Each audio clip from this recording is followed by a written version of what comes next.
So hi guys, welcome to my another book vlogging session. और आज का session बहुत ही इंटरेस्टिंग होने वाला है क्योंकि आज चार अलग अलग कहानियों के फॉर्मेट में शेयर करने वाला हूँ जो बुक मैंने पढ़ी है। और इसमें जो मैंने 5 पॉइंट्स पढ़े हैं वो मैं आपको चार अलग अलग कहानियों के तरीके से समझाऊंगा। और अगर आपको ये समझ में आए तो डेफिनेटली आपको बहुत हेल्प मिलने वाली है। तो बुक का नाम जो है उसका नाम है डेयरिंग ग्रेटली और लिखी है ब्रेने ब्राउन ऑथर ने। और इस बुक में बहुत सारी चीज़ें सीखने को मिली। और ये बुक बेसिकली है इस बारे में कि जो हम चीज़ें अपने आप को ना एक थॉट में डालते हैं कि हम ना इनफ नहीं है इस चीज़ के लिए, I am not enough for this thing, और मैंने अपना बेस्ट नहीं दिया इसमें, ये कमी रह गई, नेवर इनफ वाला जो जो क्राइटेरिया है ना उसको ब्रेक करने के बारे में ये बुक है। और इस बुक के अंदर जब शुरुआत होती है तो बुक में बहुत सारी चीज़ें बताई जाती हैं कि ये कल्चर कैसे डेवलप हुआ, बचपन से कहाँ से शुरुआत हुई, और इसके 3 बेसिक कॉजेज बताए जाते हैं। मतलब इसकी 3 जड़ें हैं नेवर इनफ वाले एटीट्यूड की। उस जड़ में सबसे पहला आता है शर्म, दूसरा कंपैरिजन और तीसरा असंतोष। शर्म, किसी से खुद को कंपेयर करना, और असंतोष होना मतलब कुछ ना कुछ कमी छोड़ के आपको लगना कि यार इसमें अच्छा नहीं हो, थोड़ा और अच्छा हो सकता था। ये वाला जो असंतोष होता है ना बहुत ही डेडली होता है, राइट। तो सबसे पहले बात की गई है कमी के बारे में। तो किसी भी चीज में अगर आप कमी ढूंढ रहे हैं तो ये 3 कॉजेज होते हैं उसके, और इसको कहानी के फॉर्मेट में मैं समझाने की कोशिश करूंगा। सबसे पहले बात करेंगे शर्म की। तो शर्म के बारे में सबसे आसान सा फंडा यही है कि शर्म ना सिर्फ हमारे दिमाग से स्टार्ट होती है। मतलब आप अगर घर से बाहर निकलते हैं, राइट, और ये एक बहुत ही सोसाइटी वाली प्रॉब्लम हो गई आज की डेट में, हिंदुस्तान में तो खासकर ये हो गया है। आप घर से बाहर निकलने से पहले ये सोचते हैं कि क्या पहन के जाऊं और सामने वाले को मुझे कैसे दिखने वाला हूं, मैं कौन सी गाड़ी ड्राइव करूं कि मेरे को सामने वाले को। लोग आज की डेट में सबसे बड़ा इशू ये है कि लोग ना महंगी महंगी गाड़ियां खरीद लेते हैं ईएमआईज पे, और ये सोचते हैं कि भाई ये जो गाड़ी खरीदे है ना इसको दिखा के मैं अपने फ्रेंड्स को इंप्रेस करूंगा, मैं ना टोरा जमाऊंगा अपनी एरिया में, अपने जो कॉलोनी है वहां पे मेरे को बहुत बढ़िया, मेरे को रिस्पेक्ट मिलने लगेगी, उनके देखो लड़के के पास में बहुत बड़ी गाड़ी है, राइट। और ये एक शर्म के क्राइटेरिया में आता है ये भी, राइटर के हिसाब से, राइट।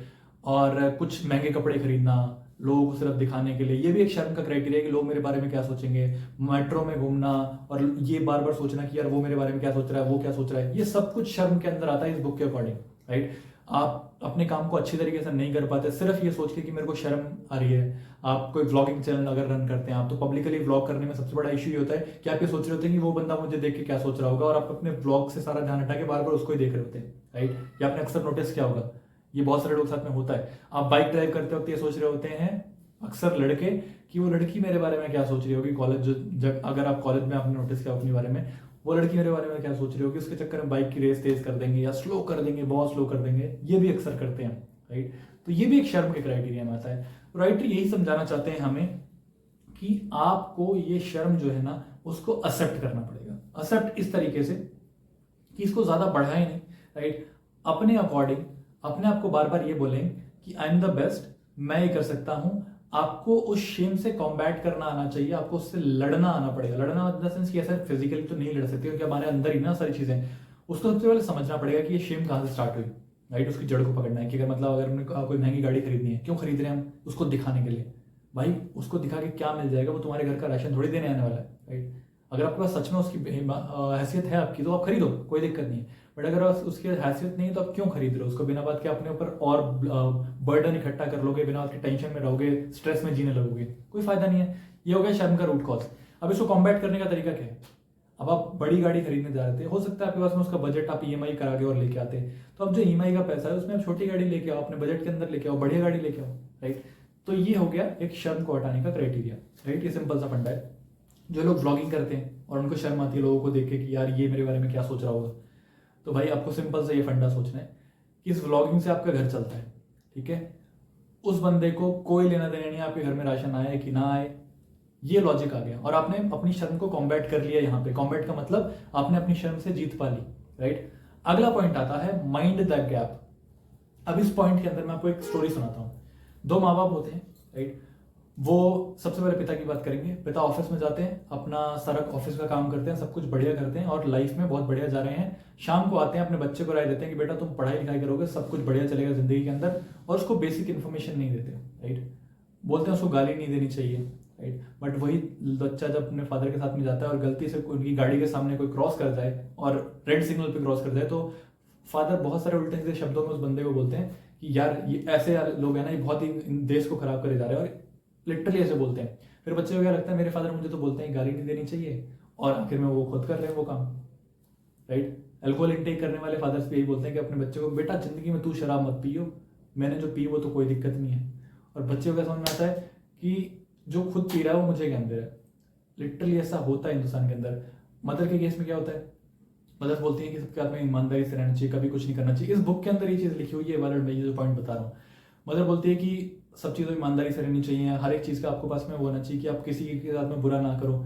और वही मदर जब सुपरमार्केट में जाती है, 10-15 आइटम खरीदती है, शॉपिंग करती है, उसमें से एक का बिल जो होता है ना, वो गलती से जो कैशियर है वो काटना भूल जाता है। और वो अगर 15 आइटम है तो 15 में से 14 आइटम उसने उसमें उसका बिल काट दिया और एक आइटम का उसमें एंट्री करना भूल गया और उसने वो कार्ट में उसको दे दिया। मदर क्या करती है, उसको सारे आइटम्स को 15 के 15 को अपने में रखती है और अपने बच्चे को बोलती है कि ये उसकी गलती है कि उसने वो एक आइटम को नहीं काटा, एक आइटम का बिल नहीं बनाया। तो यहाँ पे समझना ये जरूरी है कि आप जो चीजें बोल रहे हैं वही चीजें आप कर भी रहे हो, तभी आपके बच्चे या आपके जो family near and dear ones है वो आपको फॉलो करेंगे, राइट।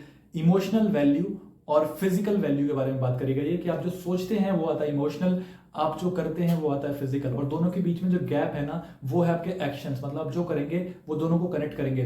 अगर इसके बीच में गैप हुआ तो आप फेल हो जाएंगे कनेक्शन बनाने से, राइट। और आपकी जो हैसियत है वो लोगों की नजरों में और गिरती चली जाएगी, राइट। आप कितने भी कोशिश कर लें, कितने भी बड़े बड़े बहाने बना लें, नहीं हो पाएगा उससे।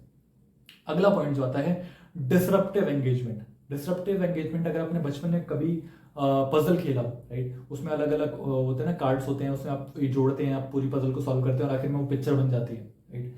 डिसरप्टिव एंगेजमेंट में यही बताया गया है कि भाई आपने जितने भी बचपन से लेकर अभी तक जितने भी थॉट्स बना रखे हैं ना, शर्म को लेकर और कंपैरिजन को लेकर और कुछ भी चीज को लेकर आपने जो भी थॉट्स बना रखे हैं ना माइंड को, सबको एक बार ना बिखेर दो, सबको एक बार बिखेर दो, तोड़ के जोड़ने की कोशिश करो। हमारे मैथ्स के टीचर हुआ करते थे, राइट, और अगर गलती से ना मैथ में क्या होता था कि बहुत बड़ी बड़ी इक्वेशन सॉल्व करनी पड़ती थी, 2-2 पेज की इक्वेशन सॉल्व करनी पड़ती थी, तो कई बार आंसर गलत आता था।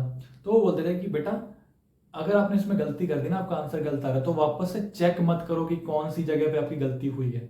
इससे अच्छा है पूरे पेज को काटा मारो और दोबारा से स्टार्ट करो और अपनी इक्वेशंस को चेक, आपका आंसर फिट सही आ जाएगा। आप कोशिश करो हर चीज को सही करने की कोशिश करो अगली बार, राइट। तो यहाँ पे ये पॉइंट समझा देते हैं हमारे मैथ्स वाले टीचर। तो यहीं पे डिसरप्टिव एंगेजमेंट आ जाता है। लर्निंग, ग्रोथ, क्रिएटिविटी की बात की गई थी, इसमें आपको ये सब चीजें मिलेंगी, बट आपको जो आपने बचपन से जो थॉट्स बना रखे हैं उसको ब्रेक करके दोबारा से जोड़ने की कोशिश करना पड़ेगा। लास्ट में जाते जाते राइटर ने ये बताया था कि आपके बारे में कोई भी बुरा नहीं बोलता। अगर आपने गलत तरीके से बाइक ड्राइव करी, वो आपको बुरा नहीं बोल रहा, वो आपकी बाइक ड्राइविंग की स्किल को बुरा बोलते हैं। अगर आप कोई अच्छी वीडियो बनाते हैं, अगर आप कोई अच्छी बुक पढ़ रहे हैं, अब वो किसी के सामने नरेट नहीं कर पा रहे, राइट, अब वो किसी को समझा नहीं पा रहे अपनी थॉट्स, तो वो आपके थॉट्स आपको गलत नहीं बोलते, वो आपके समझाने के तरीके को गलत बोलते हैं, राइट। तो उसको अपने ऊपर कभी ना लें। अगर आप उसको अपने ऊपर लेना छोड़ देंगे, आप उसको सिर्फ स्किल्स के ऊपर ध्यान देंगे कि हाँ ये गलती मेरे से हुई है, मैं इसको ठीक कर लूंगा, ये मेरे को बुरा नहीं बोला गया, मेरी स्किल को बुरा गया बोला गया, मैं इसको ठीक कर लूंगा, मेरे पास में है सब चीजें, राइट। तो अगर आप ये चीज करेंगे तो आपका शर्म, कंपैरिजन और असंतोष जो है वो उसकी जड़ से खत्म हो जाएगा और आखिर में आप वल्नरेबिलिटी से बच जाएंगे, राइट। तो ये पूरी बुक का जो सार था, ये 5 पॉइंट्स में मैंने सीखा। और डेयरिंग क्रिएटिविटी और डेयरिंग क्रिएटिविटी और ये बहुत सारी चीजें इसमें बताई गई थी। तो एट द एंड यहीं पे इस ब्लॉग को एंड करते हैं और उम्मीद है आपको ये स्टोरीज के फॉर्म में पसंद आई होगी डेफिनेटली, ये जो मैंने 5 पॉइंट शेयर करे गए। और कौन सी बुक के बारे में आप जानना चाहते हैं वो भी मुझे बताएं और डेफिनेटली ऐसे ब्लॉग्स आते रहेंगे। और thank you so much blog देखने के लिए। अगर आपको पसंद आया हो तो लाइक जरूर करें और बताएं कि आपको कौन सा पार्ट इसमें पसंद आया। थैंक यू सो मच, मिलते हैं नेक्स्ट बुक व्लॉगिंग सेशन में। Have a good day everyone.